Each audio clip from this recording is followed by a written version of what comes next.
time when we all struggle for resources. Harnessing the business opportunities, innovation opportunities, lowering the pressure on health systems, and increasing resilience. And I won't go into anything further. I'm Martina Otto, and I will be so I'm heading the Secretariat of the Climate and Clean Air Coalition that is convened by UNEP, the UN Environment Programme, and I will be the MC for the session that we put together with our partners, including WHO, SCI, and KIC. And we're very, very happy to have with us Selala Okot. She's the head of Air Quality Division at Kenya's National Environment Management Authority, NEMA, and she will provide some opening remarks and set us off in this session. Could I ask you to the floor? Thank you.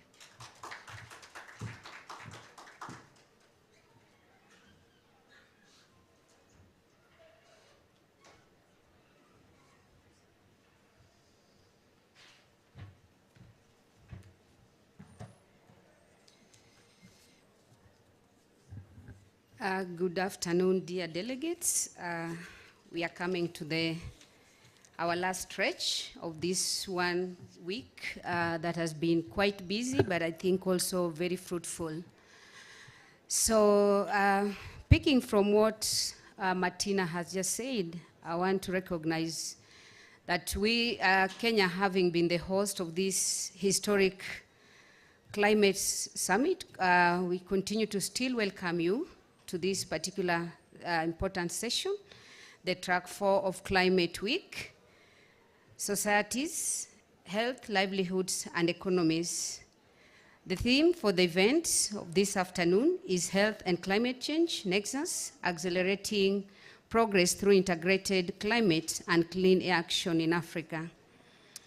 Delegates, Kenya has long been committed to reducing air pollution, to realize the benefits to health and sustainable development. To this end, Kenya has put in place appropriate policy frameworks, and we've had also very strategic partnerships that have been very instrumental in shaping the health climate agenda in this country. As a partner in the Climate and Clean Air Coalition since 2014, Kenya has worked actively to reduce short-lived climate pollutants, and these are not only powerful climate forces, but also deadly air pollutants. I think this is a statement we all reckon with, having been here for that 1 good week. That targeting actions, then we have given it to household, energy, waste, and transport sector. As a regional leader, we note that climate and action, air quality action, have actually been advanced in Kenya, and we have actually worked towards advanced data management in the country. And this year we actually finalized our national action plan on short-lived climate pollutants.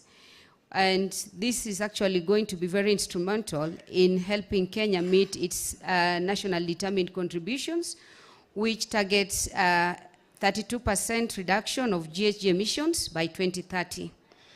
And this actually will help us reduce black carbon that would go a long way in helping protection of Kenyans' health. I think a study by State of Global Health report states that as we speak today, it is recorded that air pollution is the 8th leading risk factor of premature deaths, and that is going with about 19,000 every year. Kenya is currently rolling out actually emission testing from vehicular sources.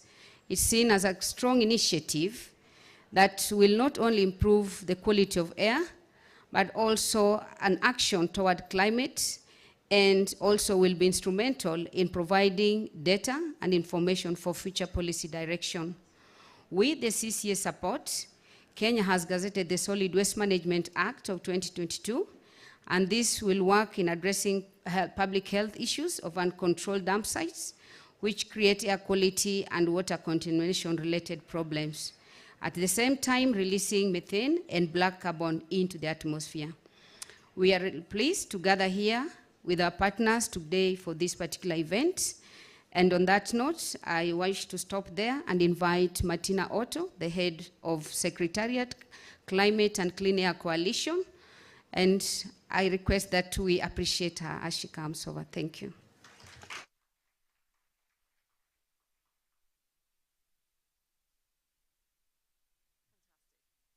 Thank you very much, Salala, for setting us off so well by demonstrating how our host country here is already taking action on this important topic and the integration of those two topics. Now, let us get into the sessions, and we have split up the program into two parts. The first half of the event, we'll hear some brief interventions from esteemed speakers to frame the climate, health, and air pollution nexus. And in the second part of the event, we will have a panel of experts from government, development banks, and the private sector to discuss how we can best bring climate and clean air solutions to scale while maximizing health benefits for Africa.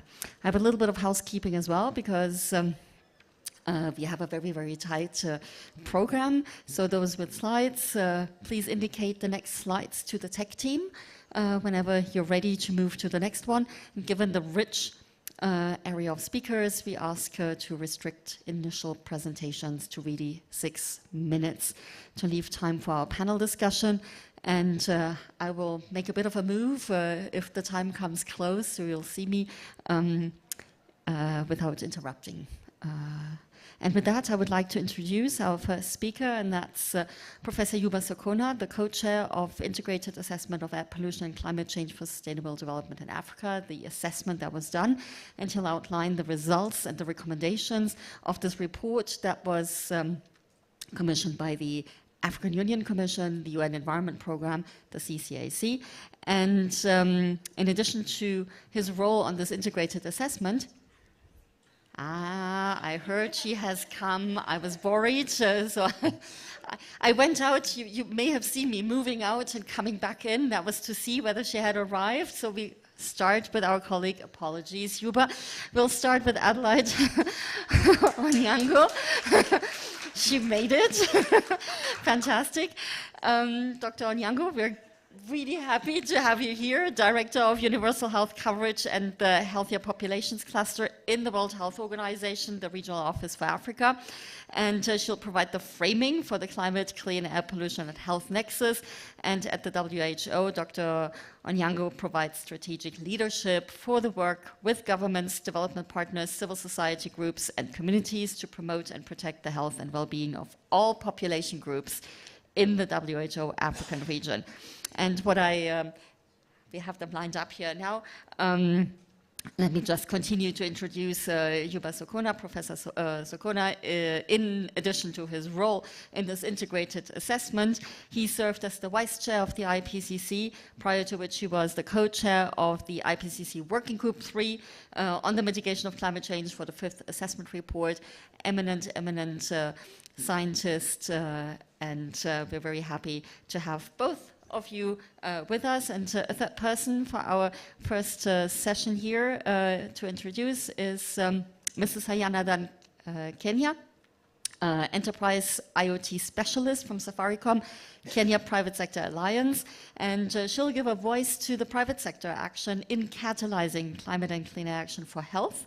And Ms. Kenya specializes in informatics and computer science and is an advocate for women in the technology and community space, bringing innovation to air quality monitoring for health benefits. So please clap while everybody's coming on board. Please take a seat.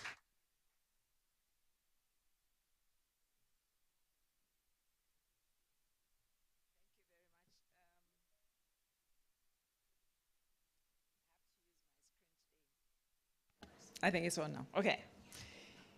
Colleagues, it's a pleasure to be here.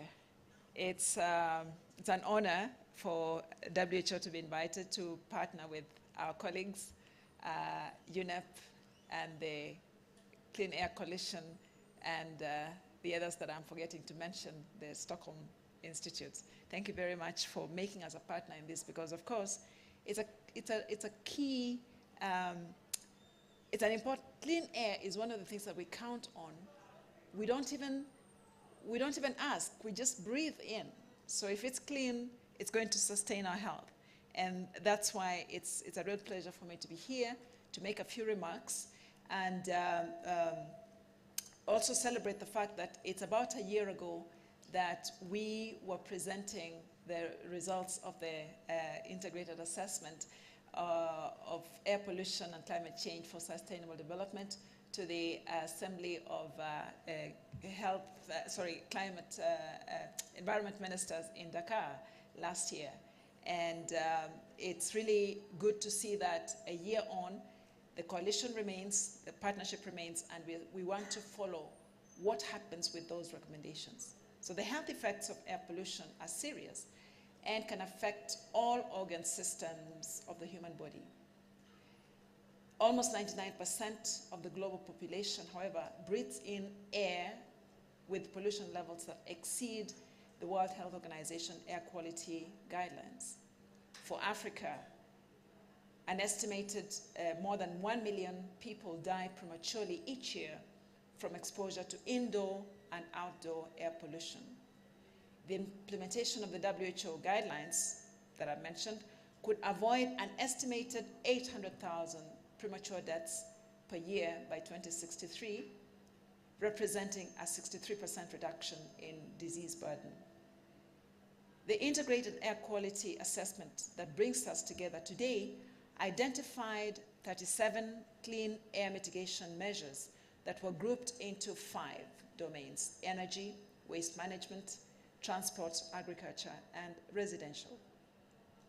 At the 9th session of the African Ministerial Conference on the Environment just last month, they emphasized the importance of strengthening the nexus between public health, pollution reduction, climate action, biodiversity, ecosystems, economic prosperity, social equality, and the implementation of the African Green Stimulus Program. It is good that we will be hearing from different stakeholders about how much progress has been made with the dissemination and adoption of those 37 measures that were identified in the integrated assessment, and where we need to intensify our collective efforts to accelerate action and so as to improve both indoor and outdoor quality for our populations. WHO is contributing to the clean air agenda through the development of guidelines and the tools that would support the implementation of those guidelines.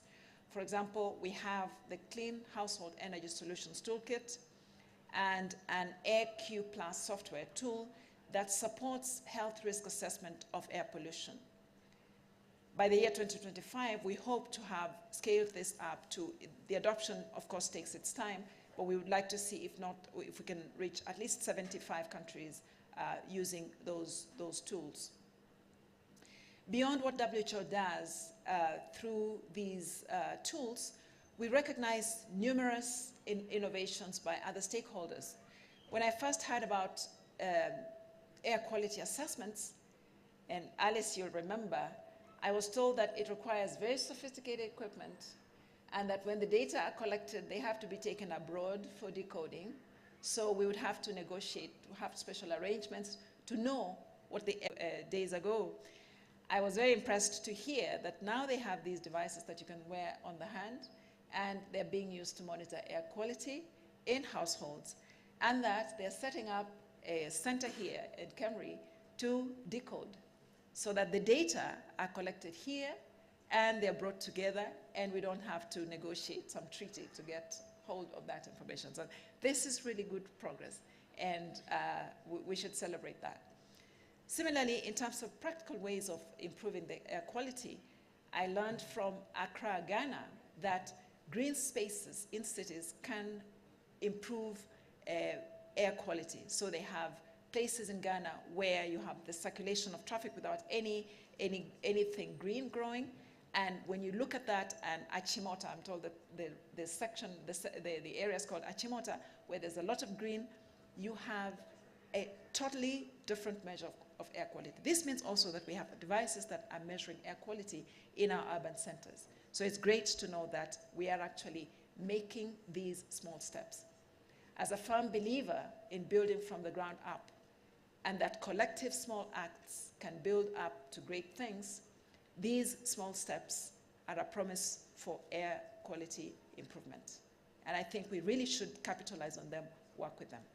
In addition, if governments adopt and enforce air pollution reduction regulations in the transport sector, in manufacturing, waste management, including healthcare sector waste management, and all the other segments of the public sector entities that are contributing to great work in terms of development, but also polluting the air, then we can hope that we will see measurable improvements in air quality in our lifetime. And with that, I hand back the floor to the moderator. Thank you.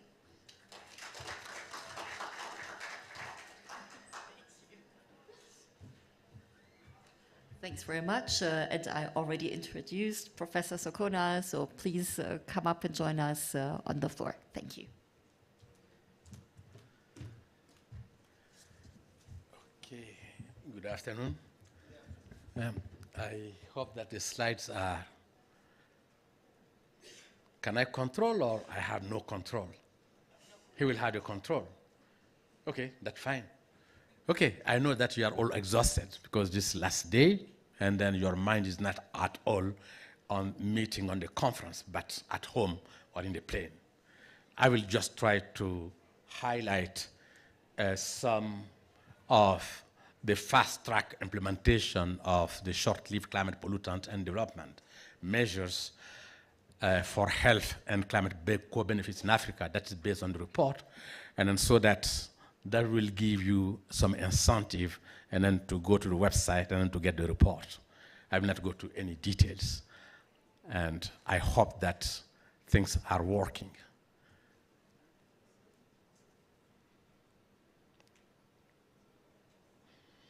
I only have 6 minutes. So you are taking off 2 minutes. Martina, so does this count or not count?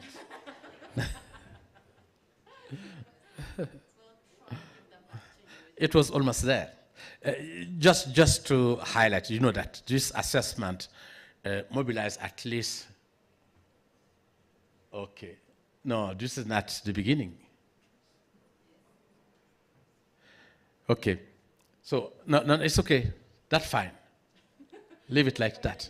No, it's just to indicate that there is a contribution of 100 African scientists as author and also modeling in terms of, it based also on the emission inventories of African country, and then we use a tool called low emission analysis platform, that LEAP, that is freely available. Anyone can take it and then use it at national level. And then we also get a consultation of African stakeholders, and then they put some assumptions used in the baseline, because we need a number of assumptions in order to do the modeling and then to look at the future, as we did. And then we take in consideration 3 fundamental different elements: the short-lived climate pollutant, and then the Agenda 2063, the Africa we want by 2063, as scenario for the modeling. And then the results show multiple benefits for human health, crop yields, climate, and they have been endorsed also by the AMSEN. I will not go to any detail. The next one. And then we look at 5 critical sectors. The first one on energy, because we cannot do anything without energy. It's a basis, it's crucial, it's fundamental, it's an enabler for anything. And then so that we need to look at to zoom in the energy aspect. And then we look at agriculture, because this is one of the critical and fundamental area and for livelihood of majority of the African people, and particularly in the rural area, because if you want to look at livelihood, you want to look at any job and different other, you have to look at agriculture. It's very important, and it's a basis also for food sovereignty. And then we look at the issue of transport, the mobility, I may say. This also is becoming a nightmare. You can see it by trying to move from one place to another in Nairobi here. And we look at the household, and particularly zooming on one fundamental element, And then the forgotten element, this is the issue of firewood and charcoal for cooking. And then many people are talking about energy transition, and then they don't think that this is a basic energy use for the African household level. This is critical. It has direct implication on health issue. It has a direct implication on agricultural productivity. It has a direct implication on everything we are doing. This is a fundamental aspect. And then we look at the West. This is a nightmare of all the African countries, how you manage the West. Because we see more and more the increase of people in the urban area, and then it became a nightmare of all those who are in charge of waste management. I mean, look at those 5 different elements. And then to identify also measures that are common to national, regional planning on those different aspects. And next one. And then on that, you will see some of the measures that can reduce the short-lived climate pollutant as well as the long-lived greenhouse gas emissions significantly by 2030, because it's a very important date. It's the end of the Agenda 20, the Sustainable Development Goals. And then at the Agenda 2063, that is the African agenda that was prior to Agenda 2030. And then we look at, you can see the blue one give the short-lived climate measures for 2030. And then the orange one is the short-lived climate pollutant to Agenda 2063. And then the gray, the Agenda 2063 scenario in 2030. And then the yellow, the Agenda 2063 scenario, and then we'll see different gases, and that is in the bottom here. And the next one, and there is obviously the health benefits that have been drawn from that, and then to look at 2 key elements, the fine particle matters, and then the tropospheric ozone, and then to look at the health benefit measure in terms of air quality. And then each different color will represent the 5 different regions of the continent. And then from the North Africa, the West Africa, the Central Africa, Eastern and Southern Africa. I will not go to details. And then if you deep in the report, you will find some of the details of that. And then those implications is that 180,000 premature deaths per year will be avoided.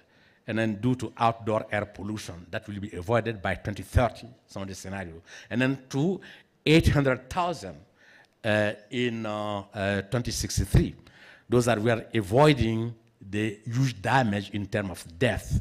And then we are not, and then if you add on all the other co-benefit, it's very used, and it's critical that to start implementing those measures. Next one, please. And then at that, we look also at the climate benefit of measures looking at the temperature, different level, at the continental level, as well as in different regions I indicated. Next one, please. And then we look also at the precipitation. Those are very key climate issues, temperature and precipitation. And then to look at the continental level as well as in different regions. And then the implementation of the measure will reduce regional African summer drying, especially in the Sahel area, and presumably also in Horn Africa. Next one, please. And then there is also a number of co-benefits that have been identified. Lessening further land degradation, desertification, and improving food productivity, production and quality, increase yield again because of those elimination of pollutant, reduce the burden of several climate-sensitive food, water, and vector-borne disease, and achieve direct adaptation benefit. And then for example, as well as reducing methane emissions, and then in different area. Next, please. And then the main message and can be grouped in 5 main issues. Air quality and climate change are inextricably linked. We cannot separate the two. I'm a bit surprised when I see the communication on national climate from African government. It not start with climate, it's not air pollution. because this first climate action they need to initiate, and that has direct implication on the people. The second is that this first assessment of air quality and climate change for sustainable development in Africa has been conducted and shown the potential benefit of implementing a set of 37 measures. And then if you implement those 37 measures, forget about your NDC. It will encapsulate all those different elements as a key. The third is the data available. This is one of the biggest problems of the continent, lack of data, lack of information. And then this is fundamental, it's crucial. While the measurement of air quality actually, with $50 or with $100, you can get a device that will help you to do, at least to have a first indication.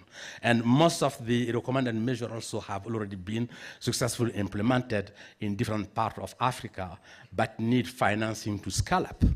And then you go to any cities, and then the air quality, air pollution is a nightmare. People do not know how to do with it. And then the main benefit of action taken will be in Africa. And just to say that, to end that, AMSEN decision 1840, decision 4 on the climate change was a basis for to start this assessment. And then they also, the 37 measures need to be implemented. Please go on the website and try to download the report. Oh, next one, please. I was talking too much. Yes. Okay, on the decision. And the next one, and you will find the full report, the technical report and summary for decision makers that are available to be downloaded. And then you will find a lot of information going in detail that can inform your national action and the revision of your NDC. And then those are, in a nutshell, some of the issues I just wanted to highlight. Thank you for your attention.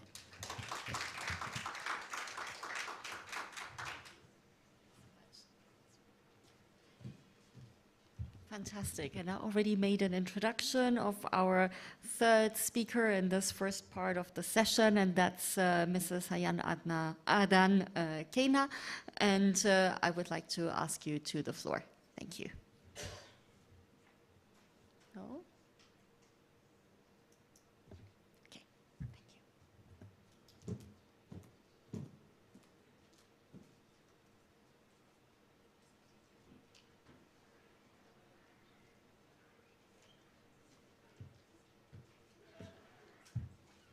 Hello. Good afternoon. Good afternoon again. Yeah, I think about a minute has passed, so 5 more minutes. So my name is Ayan. As you can see, I am an IoT engineer, so majorly dealing with electronics and any other electronic systems, circuits, and all of that. So maybe you can go to my slides. Yeah. So I'm just going to start my presentation with a quote, and it's majorly around what Wangari Maathai said. When we plant trees, we plant seeds of peace and hope. What people see as fearlessness is really persistence. Yeah. Whew. Okay. I am a bit sweaty. I'm sweating a bit, so. Yeah, I usually stay in my basement and do my coding, but yeah. So we're glad that we have gotten out of your basement. Yes.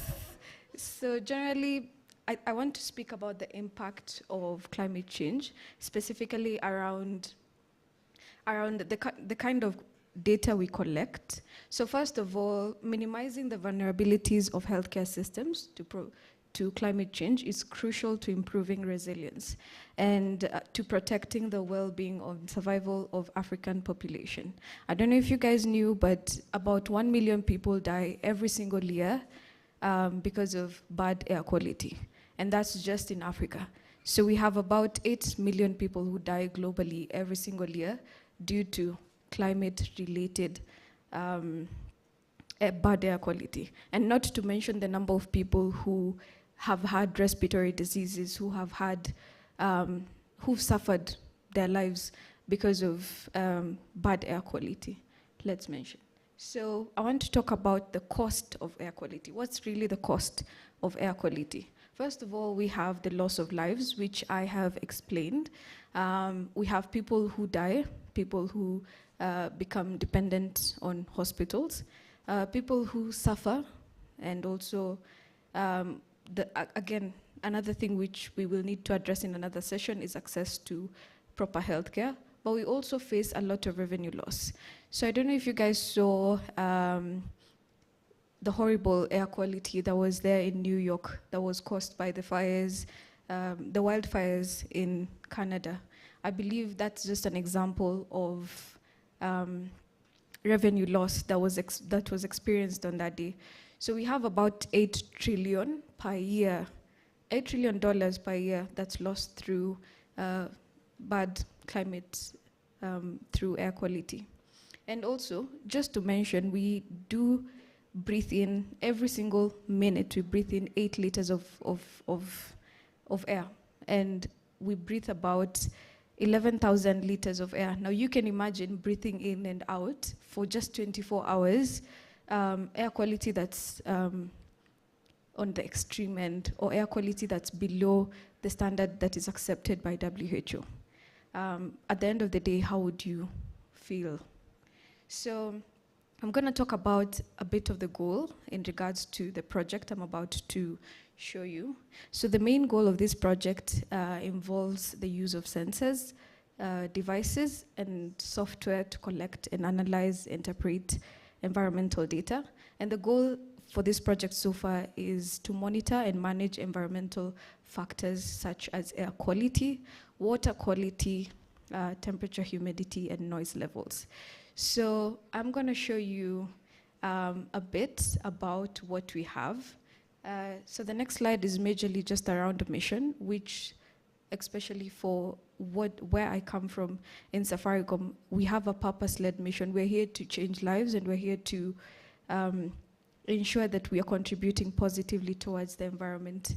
So I'd allow the slides to go to the implementation. Next. Yes, so I hope we can see here.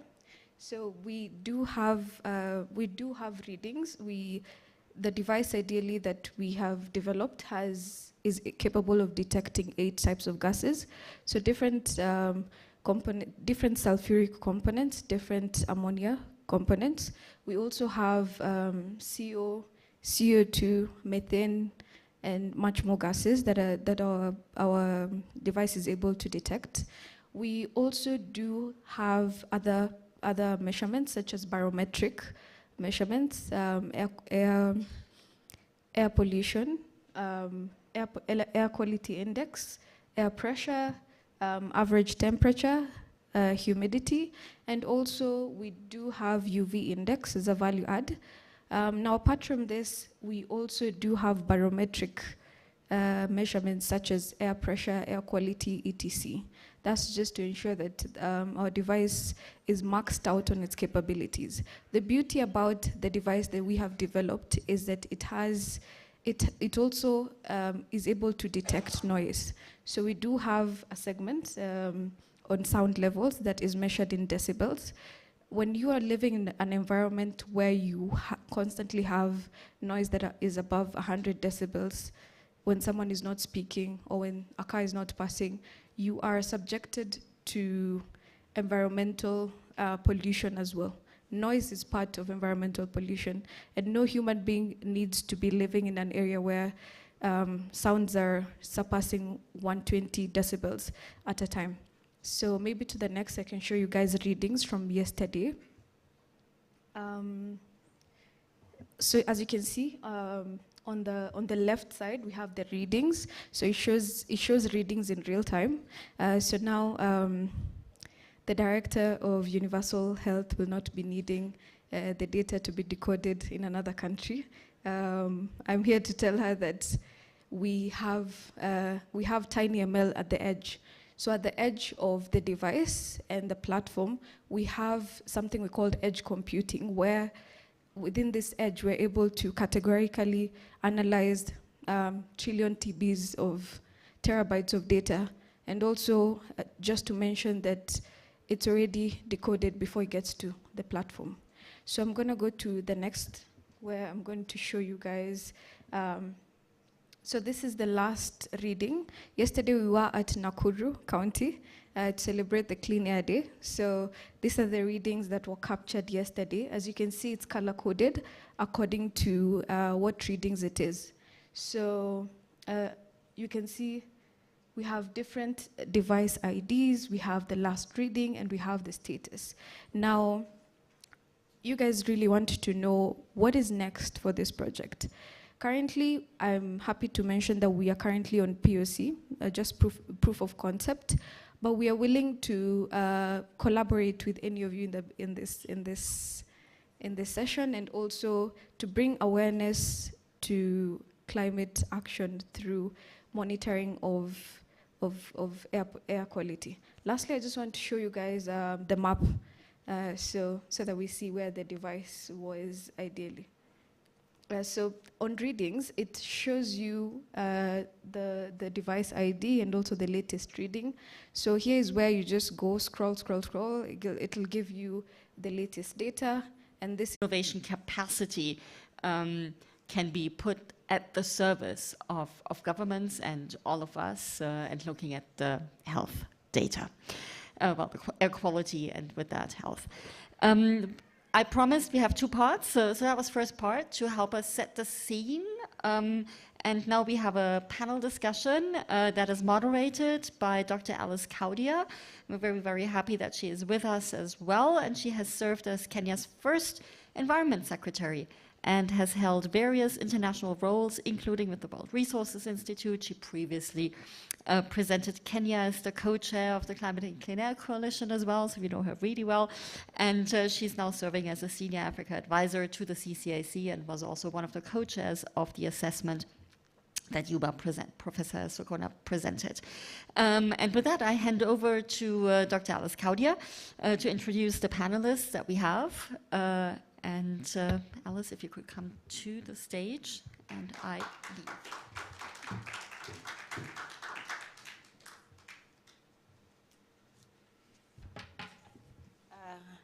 Sorry. Good afternoon, distinguished delegates, ladies and gentlemen. Are you in the room? Anyone who is outside the room, carry your hand up. All right. Now we are really going to be engaging in a very exciting session, because we have very distinguished panelists here with us. And I just want to get started by stating this, that the air pollution and climate is a nexus. And we cannot say we are handling air pollution and we are handling climate change differently, as has been clearly demonstrated by the presentations that have been made here by the previous presenters. And this nexus has one underpinning goal, and I'm sure Dr. Nyango will be happy to hear this statement, that the underpinning goal for tackling air pollution and climate change together as a nexus is to have a healthy population. And why do we need a healthy population? Because it is only healthy people who can be economically productive and therefore propel Africa's aspiration of green growth forward.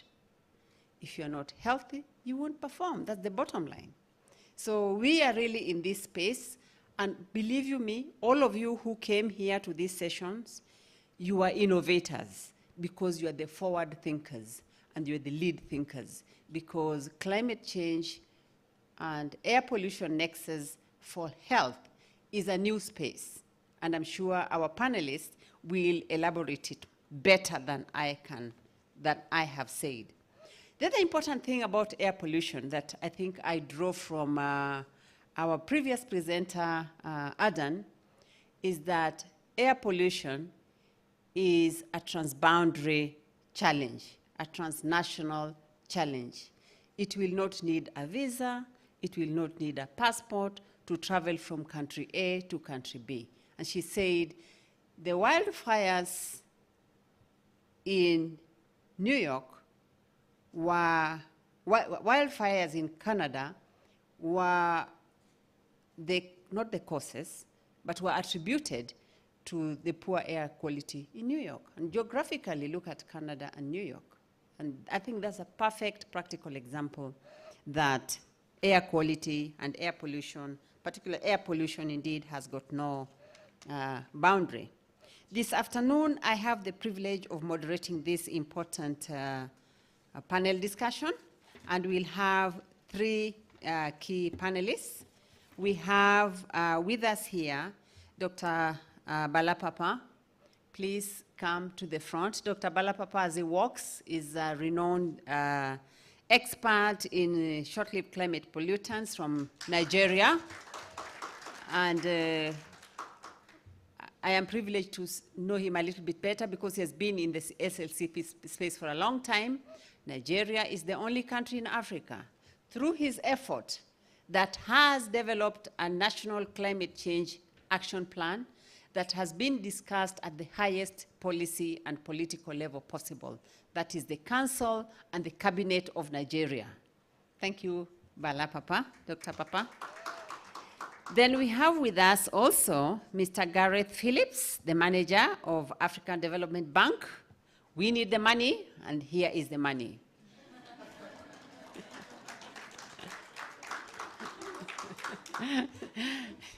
In addition, we have Mr. Prabhakar Vanam, the CEO of the Climate Innovation Center Consulting Limited. Welcome, please. And for those of you familiar with Climate Innovation Center, we want to appreciate them for that innovation of calling on young people, SMEs, micro-enterprises, and the private sector in general to engage in this space of climate action for development and clean air. Now, we have two important questions. I hope the questions can be projected on the screen, if possible. On the top. Oh, right. I was not seeing them. Okay. I was only seeing the pictures. The pictures are pretty. Now, the first question we have, and as we ask the questions, I will direct these questions to, a specific panelist.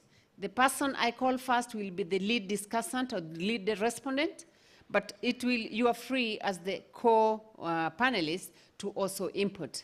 Short time, but this is the lesson learning, and from their presentations, we will move on to action.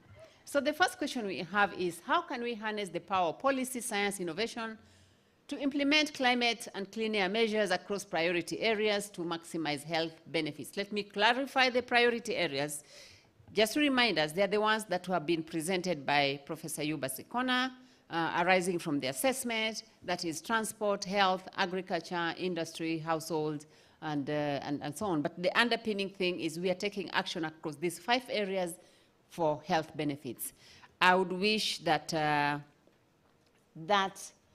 question, my first respondent on request will be Dr. Balapapa. Please give us a response. What do you say about that?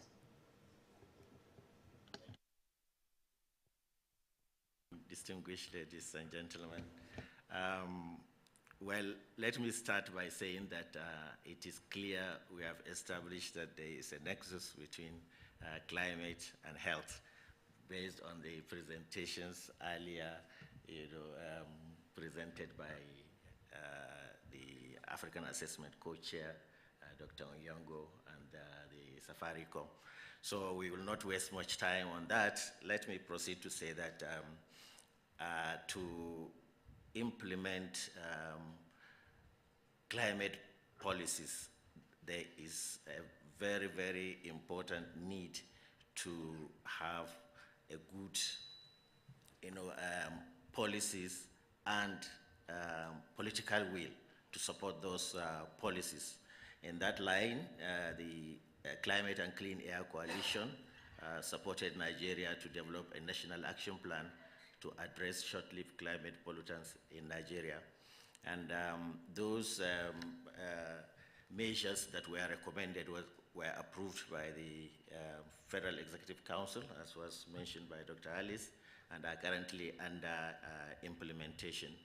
So those also fell in line with the recommendations of the African assessment, which we prioritized 5 sectors to include oil and gas, agriculture, waste, transport, and household energy, and IPPU industry. So these are currently under implementation. So there is need for us to emphasize, the development of policies and also, the implementation strategy. So what we did was after the development of the National Action Plan, we went ahead to develop an implementation strategy, which included, mainstreaming those measures into our national development process, and also, ensuring that budgetary provisions were made for this implementation of SLCP projects to achieve those targets in our national appropriation. And we also made provision for sourcing for funds to support implementation of projects from international development partners and international development funders. And through this, we are also working with the Climate and Clean Air Coalition and other climate funders. Thank you. Thank you very much, Dr. Papa. I think there's something important you have said there about the importance of political support in enabling you to move forward. And I would want now to turn to Mr. Vanam, given that Kenya Climate Innovation Center Consulting also engages in supporting these processes. Let's hear from you. Excellent. Thank you so much. One of the problems of being on the panel after fantastic presentations is the danger of repeating few points, but I'll try to make sure we'll not repeat any points. But to that specific question, I think there would be 5 points which I would like to mention here. The first one, I think my fellow panelist has already mentioned. It's about the policy alignment. And within the policy alignment, we are talking about collaborations, multi-stakeholder collaborations. Just to give one example here, we have climate change committees across various countries, right? The climate change committees has agriculture generally, has a Ministry of Environment included in that, and there are various other ministries depending on the priorities of that particular country are included. Not many countries, unfortunately, I'll be corrected here, would not be including the health ministry within that committee. So I think when we are talking about multi-stakeholder collaborations, it starts right at the top before it goes to the SMEs level and implementation level. So that's something that could come out very strongly in terms of having that collaborations at the national level. The second point under the policy alignment would be the coordinated actions. Climate change is obviously treated as a cross-cutting elements. When health sector is preparing a strategy, how many times do they consult with the climate change department or vice versa? What kind of interventions within the health strategy can be brought in through the climate aspects, and what kind of elements can be integrated there?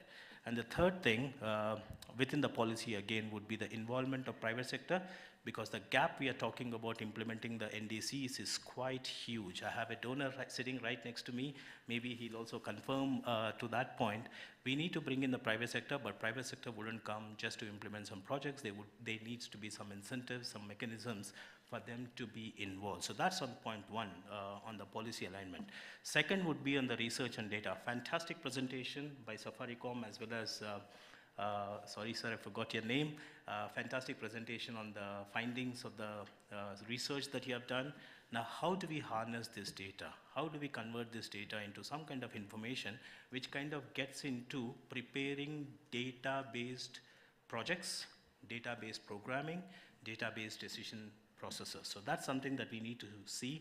How do we share the information between the departments? How do we share information between the countries? How do we share information between various think tanks?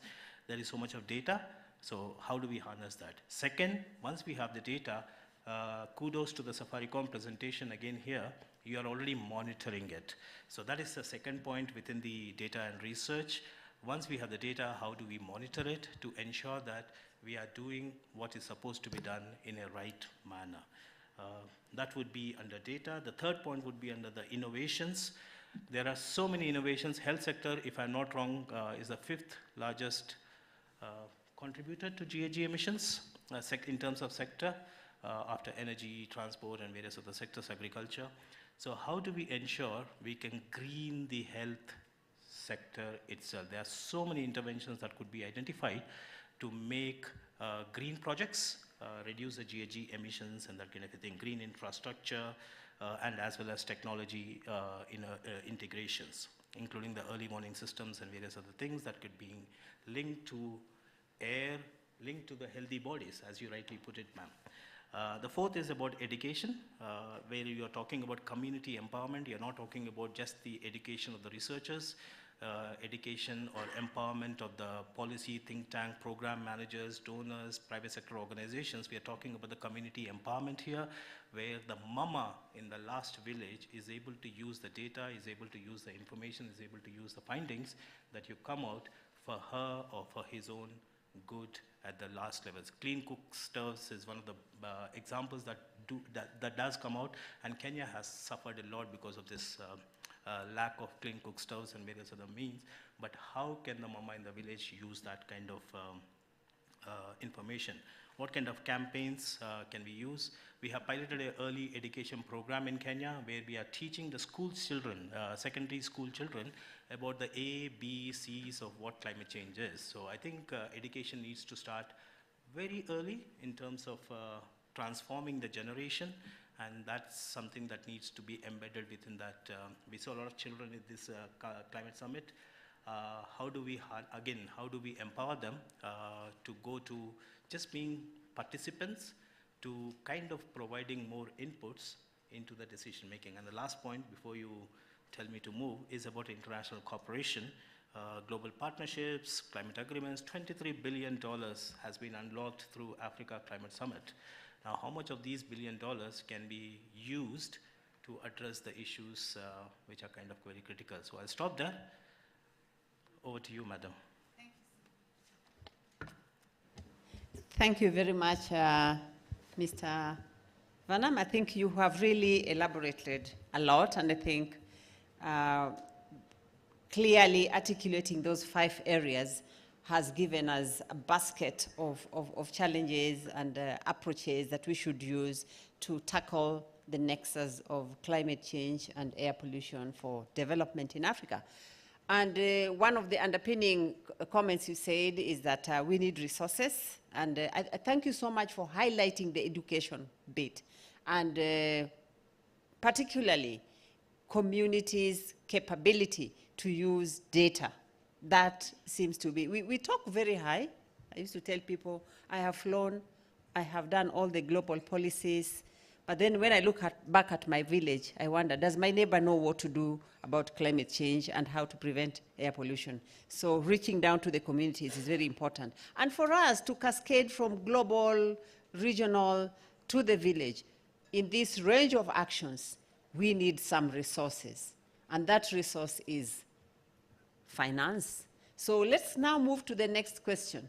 What barriers remain to financing priority climate and clean air measures, and where should these financial resources or funding resources come from? And for that, let me now turn to Mr. Gareth Phillips, the Director, Africa Development Bank, to give us some insights on what we should do. Thank you. Great, thank you very much indeed, and thanks for the presentations. which were very interesting. So let's start with the first bit about the barriers. I'll just touch on these. I mean, I think they're not new. We know that it's difficult to access climate finance for a number of reasons. There isn't enough of it to start with, so there's a high level of competition.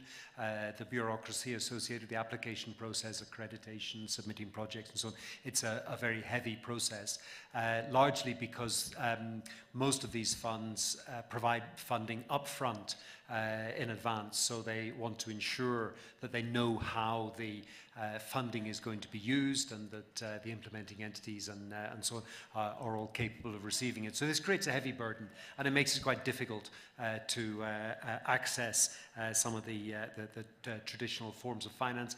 And it also means that micro, small and medium enterprises and sort of unbankable sectors of society have no chance of accessing this kind of money. So, you know, there's some important lessons to learn from there, and some suggestions or pointers as to what other kinds of instruments we could devise to be able to overcome some of those barriers. Now, if we look at where the money might come from, I think it's helpful just to sort of kind of characterize these things a little bit. I think if I had a whiteboard, I'd quickly try and do a matrix or something. But first of all, we have mitigation projects that bring clean air as a co-benefit. And so that's things like transport, when you shift from internal combustion engines to electric vehicles or efficient buses or whatever, then you reduce the emissions of fossil fuel and you vastly improve air quality in the town centre. So, you know, that's where you see mitigation as the primary objective of the project that brings clean air co-benefits. You also then get projects that tend to be classed as adaptation projects, where adaptation and health benefits is the primary objective, and then mitigation might be a co-benefit. It's a smaller amount of it. You don't worry too much about quantifying it. So, for example, we see their response to forest fires or floods, drought, heat extremes, and so on. These are activities that would address health. So, for example, when we know we're going to get heat waves, it's going to become increasingly important to have centres with air conditioning where people are going to be able to go so that they can recover and not effectively eventually die from heat stress. So those are health and adaptation approaches that may or may not have mitigation benefits. And understanding those differences is important because it relates to different sources of funds. Some projects might fall into the middle and you're not sure which you want to class it as. So clean cooking is one that is often presented as a mitigation technology, but actually it has huge health and adaptation benefits, and that might sort of sit on the barrier between the two. And then there's often the challenge or the issue around whether these are actually development projects being rebadged as adaptation or climate change. So, you know, people might say, well, improving healthcare is a development issue. It's nothing to do with climate change. So don't come and try and tap into climate budgets because you want to improve people's health. So there's quite a lot of complexities around understanding and framing arguments as to why you want to get these sources. And then where we go to get the money, the typical response around this is, particularly for health and clean air and so on, is that it's a public good and therefore it should be public funding. But we know that public funding is insufficient, and as my colleague was saying, we need to get the private sector to engage in this. So I think there are examples and the possibility to mobilize resources from both public and private sector sources. Now let me just talk about some of those sources then, having completed my matrix on my whiteboard and put different activities in different corners and so on. First of all, I think the good news is that the Paris Agreement is starting to take effect, and in particular Article 2.1c of the Paris Agreement that says that all financial flows need to be aligned with the goals of the Paris Agreement. Now, that's all financial flows, not just MDB financial flows or development finance flows. That's actually all financial flows. Your pension funds should be investing in Paris-aligned activities. Insurance companies, institutional investors, as well as corporations, when they're expanding, they should now be investing in Paris-aligned activities. And that means they should not be investing in activities that are increasing emissions of fossil fuel and creating poor air quality. They should not be investing in activities that that will create other forms of air pollution and impact upon health. That's going to take, another decade to gain momentum, but it is happening, and already now the MDBs are all required to be Paris-aligned, and so we are all ensuring that our investments now go into Paris-aligned activities. And at the African Development Bank, we have an initiative called AFAC, the African Financial Alliance for Climate Change. And there we are working with the financial communities across the African continent to help direct them towards this Paris alignment understanding and low carbon initiatives. So that's something that is going to happen, and it should become easier to raise money for activities that are low carbon and climate resilient, and it should become harder to raise money for activities which are not. Then, sort of more specifically, we have climate funds, the Green Climate Fund, the Climate Investment Funds, and the Global Environment Facility. And these all have windows that are specifically associated with health. The Climate Investment Funds have a new program called Nature, People, Climate. It's obviously going to be able to address issues around air quality. The Global Environment Facility is doing lots of stuff around pollution, waste management, and so on, mercury pollution, and so on. So these are things that where there is money coming. The challenges there are that accessing those funds through, in our case, from the African Development Bank, we have to co-finance it. So you have to have a baseline project. So there has to be a project that we are already implementing and putting money into, and then we go to the GEF or the GCF or the CIF to co-finance that project. There are other funds which don't require co-financing, notably the Adaptation Fund, which in that sense should be easier to access.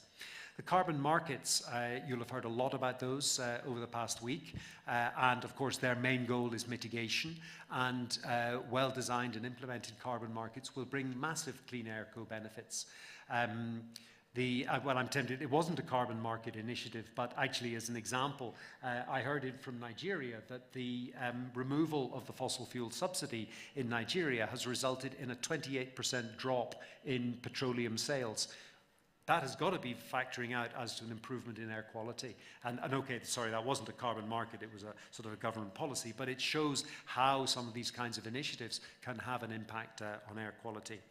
Now, adaptation finance is an untapped source. At the moment, you probably know that there's, it's about 90% of global climate finance goes into mitigation, and around about 5 to 10% goes into adaptation. This is a reflection of the fact that actually the developed world is getting a free ride on adaptation.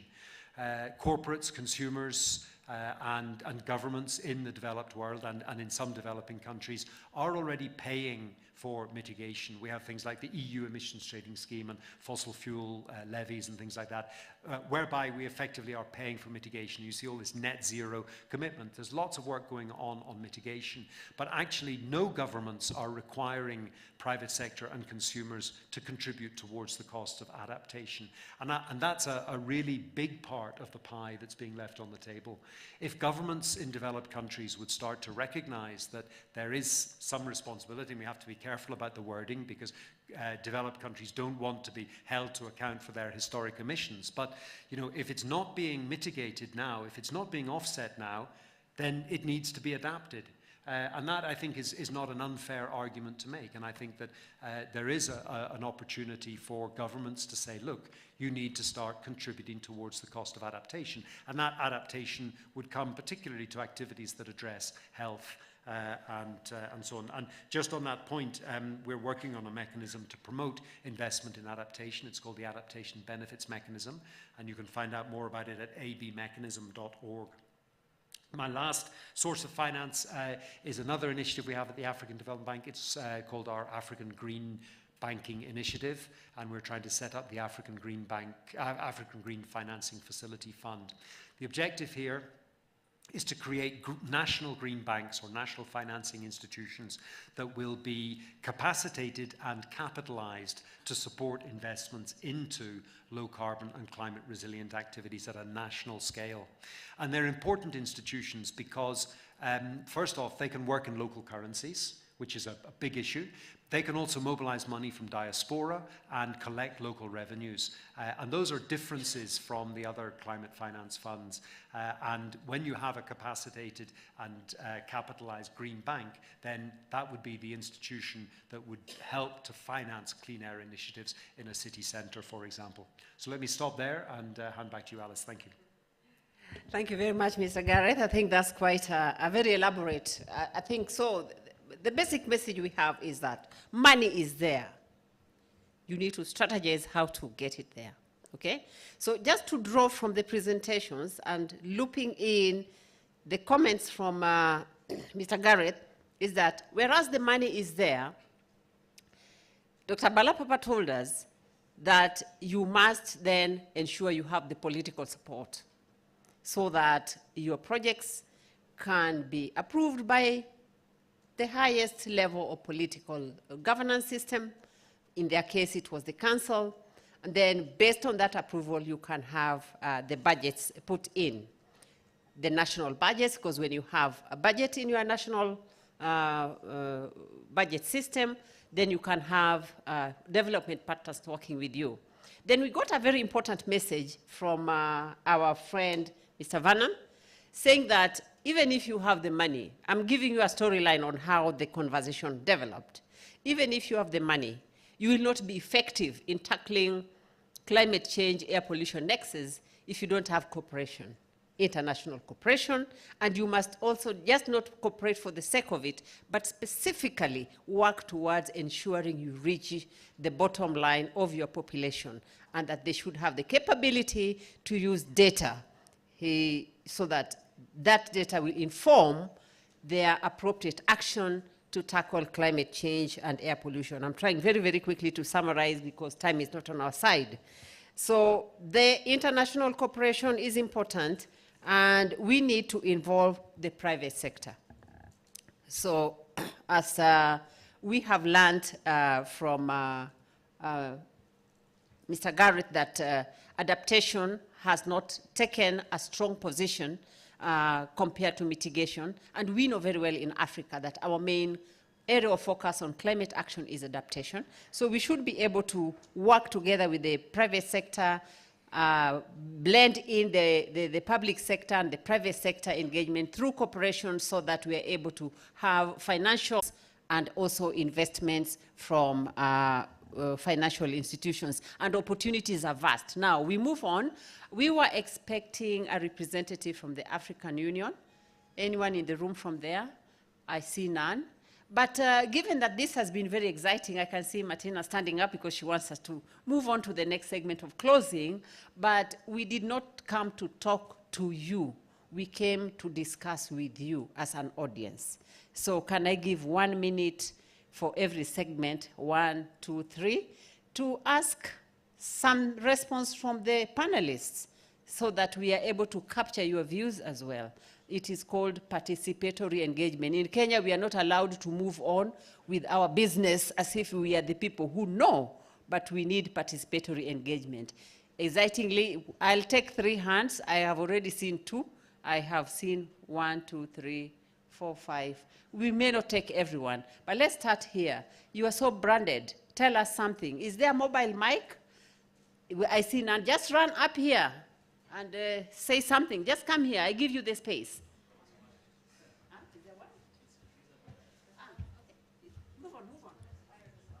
All right, so my question goes to the funding. And I'm just calling to inquire whether creatives can also benefit from the same, because they are creating solutions that are innovative enough that could tackle air pollution and also other types of pollutions. Great. If we have the roaming mic, let's have it now. That is creatives. I will give that to, we will not, creatives, I'm seeing the panelists asking what is creatives. I think it's the artists, the dancers, the musicians, the poets, those are the creatives. And I think, Mr. Vernon, you can give us a response to that. So, because you are financing this, yeah. So the next one is the lady there. Hey, great. Give us a question or a commendation. Okay, thank you. I'm called Jennifer Koinante. I come from Laikipia, part of the Rift Valley, bounding in northeastern Kenya, next to Isiolo. I have an issue or a question because I came late, but what I met was very important. That get the finance, you have to know, to reach up to get some people who will be able to know you. Now my question is, what happens with the communities that are down in community like where I come from, the forest community, the people who have been guiding the Mgogodo forest, and there is nobody they know up there? Why can't the government and other entities try to map up their countries, even the deep to the grassroots, because this is where people really need resilience and adaptation. How do you reach us down in the grassroots? Thank you. Thank you very much. That goes directly to finance, but let me make a correction. I think we didn't make a presentation to say to get finance you need somebody up there. No, we just said you need to have that capability to develop very good projects. And all projects have equal opportunity so long as there is evidence that they will deliver on the objective of tackling climate change and air pollution for development. There was another lady. I'm so delighted that the women, their voices are high. Young lady in front there. Martina, you saw someone else? Already at the mic. Oh, yes. Yeah, they say, don't wait, grab it. Okay. Hi, my name is Jana. I'm a public health doctor, and I also work for Y Labs. We're a design and research organization focusing on youth based in Kigali. I'm just really curious about youth in this conversation. We know that young people are disproportionately affected by air pollution, and we've done projects where young people collect data on air pollution, use that as an advocacy tool. I was wondering if any of the panelists have specific considerations around how youth can be involved in data collection, advocacy, and also if there are any specific finance streams for young people, especially given that they may have less resources or less able to access those funds to advocate for better air. Thank you. Thank you very much. We committed to 3. You know the panelists. Grab them when the session is over so that they can respond. But just in 1 second, I think the first question went to Mr. Vanham, then the second to, to Gareth. And then the third one, I'll leave it open if any of you wants to address the issue of the youth. This lady is very insistent. And you know what? You're a champion. Women, I tell you, if you don't position yourself and grab, nobody will tell you to take. So move on. 1 minute, though. Thank you very much. My name is Claudia Mwende. I'm from Kajiado, from an organization called Mama Watoto. And I'm also a secondary school teacher. And I've been initiating mitigation projects at secondary school level and also primary school level, where we're planting trees and doing a lot of activities to do with that. And the thing is that this is the first time I'm hearing from Mr. Vanham about the secondary school initiative. And I just wanted to ask where and when and which schools are these that you're targeting? Are they private? Are they public? And how can other schools all over be part of this? Because I think education sector is really the most important one, because when you're talking about climate change, we're talking about doing something to protect the future generations. So I think this is really important. It's something that I would also be interested in working in. Wonderful. At least you got the opportunity and you have directed the question to the right panelist. So in 1 minute, 1 second, 2 seconds, please respond. A little bit elevator pitch kind of response so that we are able to wind up. Thank you. Welcome. Thank you. Thank you so much for those wonderful questions. My understanding of creative is more on the social media. Is that right? The creatives? The creative platforms. He has explained that the creatives is not the social media, but that's the platform through which they communicate, meaning that I'm sure he can answer better, but let me just say that creatives is the art. You saw the art. We had the mural at the governor communicating the challenge. Let me thank you again. Let me take that question slightly to a next level when I say group the creatives into something called as communication. Without communication, nothing is going to be impacted. Even if you are creating a lot of impacts, if you don't communicate it, the impact stays in the room, it never gets out of the room. So communication, development communication, as we call it in our organization, is going to be critical for us to understand. Now, there are so many outcomes that they're presented here. If there is no medium to communicate to the world, that's going to stay very nicely into the strategy documents. Earlier, there was a time where all the strategy documents used to be collected and put in the shelves. Now, the same fantastic documents are being digitally collecting dust. So that's the reason why we need to do the knowledge management kind of a thing, where we use all kind of creative mediums to ensure that the data is disseminated. Let me also quickly tie it to the youth, because that's very close to my heart as well. All the programs we do at KCIC Consulting and a bigger group called Kenya Climate Innovation Center, 100% of the programs are tied to youth as well as women. So we do have challenges, we do have innovations, campaigns, programs.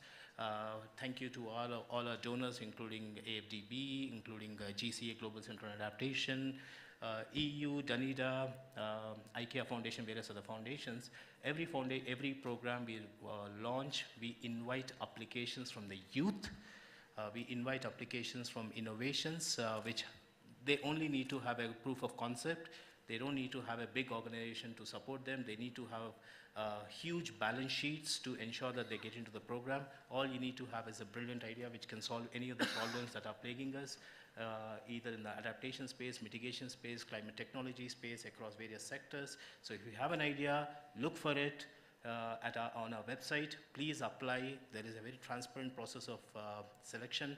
Every cohort, every application, every call that we launch, we get around 5,000 to 10,000 applications. Unfortunately, we don't have the scale, we don't have the funding to finance all of them, but there is a bit of access to finance where we provide up to $50,000 as grants.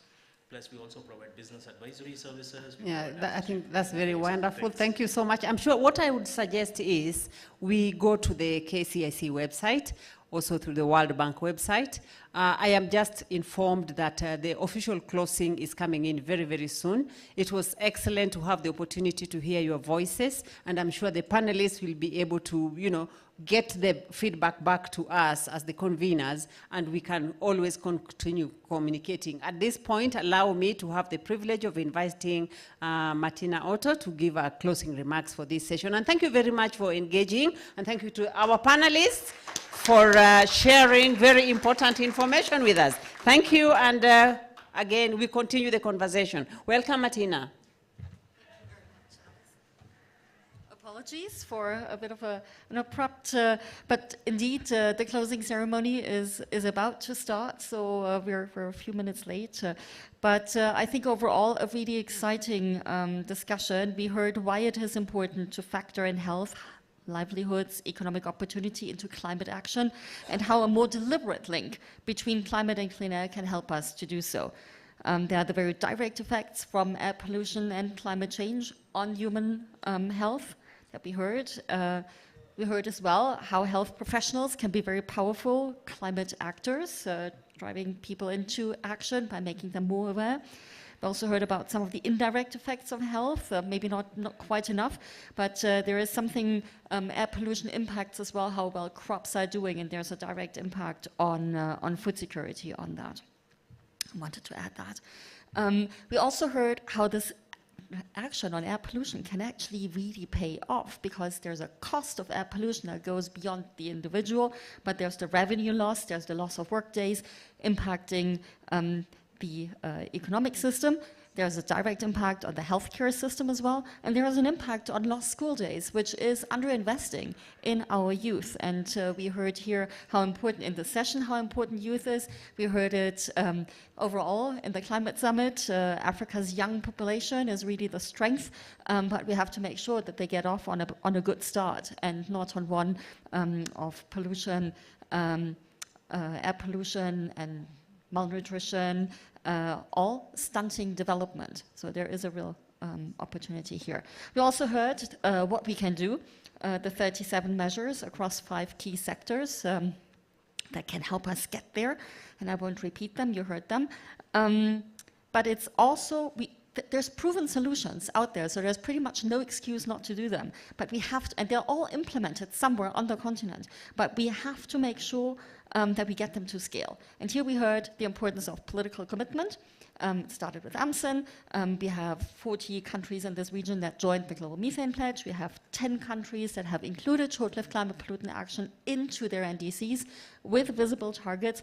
So that's really how it helps move the needle. We've heard the example from Nigeria where this commitment has been taken at highest levels nationally, and so on. And so that's really the starting point. But we need the right policies for conducive environments. We need the finance, and I'll get to that. We need the partnership. And it's important as well to be able to measure the air quality, and that is both in terms of raising the awareness why it's important, but also in terms of the monitoring and reporting and verification. Now, we've been talking quite a bit about co-benefits, and I wanted to put something out here. What if we started to actively plan for multiple benefits? So it's not by chance, or we leave it to the, that so happens that co-benefits will appear, but we really plan for them. How can we integrate health targets or health targets related to air pollution into climate finance and vice versa to maximize the impact of financial resources in and for Africa? How can we design policies that optimize for multiple benefits as well? We heard quite a bit about the importance of co-creation. I think that's a key to that as well, to optimize for multiple benefits. There's alignment between different ministries, but also the co-creation and bringing in the private sector so that we get it right, that they're enabled to do things, to take things forward. We heard quite a bit about finance, and thank you very much, Gareth, it was a mini masterclass on what is out there, and I think it's really good, and I hope everybody listened carefully. It's been recorded, you can go back to it if it was quick. I'm sure it's really happy to respond to any further questions on this as well. And obviously there's never enough. But there are windows out there. We did say, well, the processes are sometimes complicated, but we try and address that and find intermediaries that help us to make that a little easier. We have many different sources where this money can come from mitigation to adaptation to public to private finance. There's the philanthropies as well. We need to look much more into the blended finance opportunities. The ADB, the African Development Bank, has really set up a window and is taking it very seriously. I think this idea of capacitating the national banks is really a game changer as well, because it brings it back into the very nations. We heard about Article 2. There's a really strong commitment or a strong call out there. This will also drive things to change. There's Article 6. And here I wanted to hold the thought how important including targets, concrete targets, into the NDCs is to help unlock that. And we've seen that with Nigeria as an example, but we have an example as well with Ghana, having had the first 2 approved Article 6 projects thanks to that strong commitment. And there's 3 more underway. So I think it's really powerful to think about that. And the last really is around partnership on different levels with regard to information, education, and awareness. We heard about the importance of IT in this, the innovation, but the monitoring. We heard about the importance that helps empower the communities. We heard the interest from the artists as well to be involved in that, and there's no better way to make education more fun and more interesting than through art. And so really good to have them on board as well in this. And then obviously with the entrepreneurs and the private sector, really with the small and the large companies, really putting their strength, their innovation capacity, their know-how to this. And I really want to stop with this because it's been a mouthful, but I wanted to hold all the different thoughts that we had heard because I think they were really, really rich and important. So thank you very much. I want to remind everybody the closing ceremony is about to start. This is happening in room Tsavo, so upstairs. If I could ask you from here to go straight up there to join that, and to thank our panelists again and our first set of speakers as well that helped us set the stage so nicely. Thank you.